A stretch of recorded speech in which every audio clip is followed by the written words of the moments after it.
Charlie Munger came out and said for probably the 17th time that Bitcoin is the stupidest investment that he's ever seen and it's going to go to zero. And I want to talk a little bit about his statements about Bitcoin and artificial intelligence because, first of all, I think they're dead wrong. And second of all, I think by picking apart his statements and showing you the fallacies in them, you will be better equipped to handle people that bring these same fallacies to you about Bitcoin and the cryptocurrency space. So let's get started. Who is Charlie Munger and why is he important? Charlie Munger, he is 99 years old. Yes, he is older than dirt and he's also richer than Solomon. Maybe not literally, but literally he is extremely rich. He and Warren Buffett co-founded Berkshire Hathaway, which is one of the largest property holders in the entire country. They're both worth billions and billions and billions of dollars, and I don't disrespect either one of them. I disagree with them on this topic of Bitcoin and artificial intelligence, but I think that if you're in the stock market, you probably should listen to Warren Buffett and Charlie Munger, even if you disagree with them, because they clearly know something that the majority of people don't know to have built an empire the size that they have. Of course, at this point, they've got some power, and when you have some power, you have some kind of staying power. But I think they do probably have some wisdom that you could look into. I think they're both very, very wrong on Bitcoin. So, Charlie Munger's statements. Today he came out and talked about how Bitcoin is the stupidest investment that he's ever seen, and that is going to go to zero, and that people that try and push Bitcoin are only looking out for themselves and not for the customer. He also came out and said that artificial intelligence is a lot of hype, and we've had software be able to create other software for a very long time. It's nothing new, and that good old-fashioned intelligence works just as well. And to that, I would agree. I think the good old-fashioned intelligence, human intelligence, definitely has something that artificial intelligence doesn't.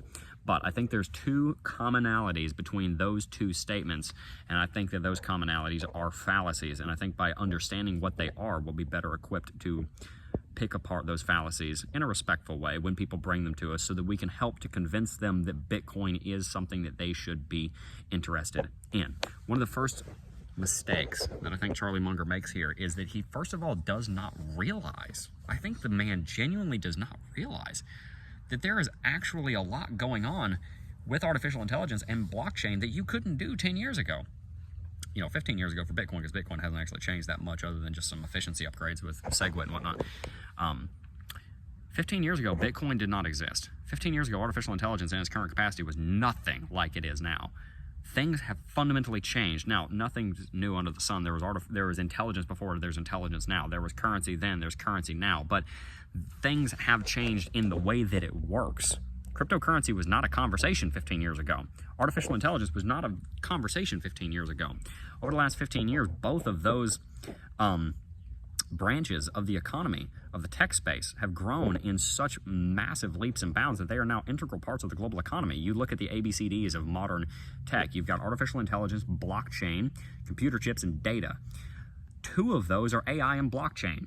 These are components of the modern technical economy that you cannot divorce from the rest of it without absolutely disintegrating it. You have so much capacity at your fingertips just by going to OpenAI's website and typing whatever you want into ChatGPT. You can ask ChatGPT just about anything, and it can explain it to you in any way that you want. You say, explain it to me like I'm a 3-year-old, and it'll explain it to you using the analogy of blocks. That is something that is unprecedented in the history of mankind, and that certainly has not always been around. So the first fallacy is I think he just simply doesn't understand, and the way that we need to interpret that is that we need to first help educate people about cryptocurrencies. Now, the second thing is that he says that these things always go to zero. I think there's a fallacy in saying that things always happen, because certain things don't always happen. Some things always do. The sun always rises, but other things don't always happen. Investments don't always go to zero, at least not in a human lifetime. Eventually, everything will go to zero because the world will end, but things don't always go to zero in the next year, in the next 2 years. Things don't always go to zero before first going up quite a lot either and being a profitable investment. And Bitcoin certainly hasn't been one of them. Yes, it's gone through bear markets, but if you've invested in it at any point in the history of its creation, held it for 5 years, you're in profit, more or less. And that's better than you can say for most investments. It has a track record, and Charlie Munger and Warren Buffett, that's what they do. They look at a property and say, doesn't have a track record. They look at a city, doesn't have a track record. They look at a stock, doesn't have a track record. They look at a company, doesn't have a track record. Yes, good track record. Okay, we're going to consider investing in it, and we're going to take a calculated risk, and that's how they made hundreds of billions of dollars. It's the same thing in Bitcoin. You look at Bitcoin throughout its history, and you take a calculated risk of saying, yeah, I mean, something could happen, but the risk of Bitcoin being hacked and losing its actual value that it provides is nigh impossible. So the consistency of its value being there is greater than just about any other investment vehicle that you could possibly find, better than any company. At any point, a company could get the wrong CEO and then you've lost the value of the company and the company stock could decline overnight. You're not going to have anything happen to Bitcoin because it's basically unhackable. And to get enough people to make a change that's negative for the space, you'd have to get like 90% of them to agree. And these people that are miners, they know what they're voting on, and they're not going to vote on something that's going to lose the value because they have a vested interest in the thing that they're mining continuing to grow in value. Bitcoin has a greater track record of being a good investment with a consistent value prop than just about any other investment vehicle that you can find in the history of the world. That's why it's been worth $1.5 trillion. So do these things always go to zero? No. Do many cryptocurrencies go to zero? Yes. Is Bitcoin your typical cryptocurrency? No, it's not.